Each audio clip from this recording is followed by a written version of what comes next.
Before hitting the fields, it's always a good idea to make sure the sprayer is prepped and ready for the season.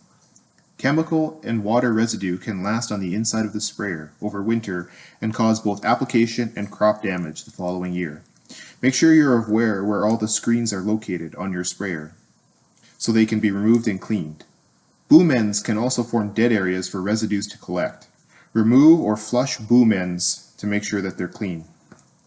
Nozzle orifices are very specific. Even small residues can distort spray pattern and application rate. Remove and soak nozzles with a mild detergent, then scrub them to remove residue. Nozzle flow rate should also be checked to make sure it's within 5% of new.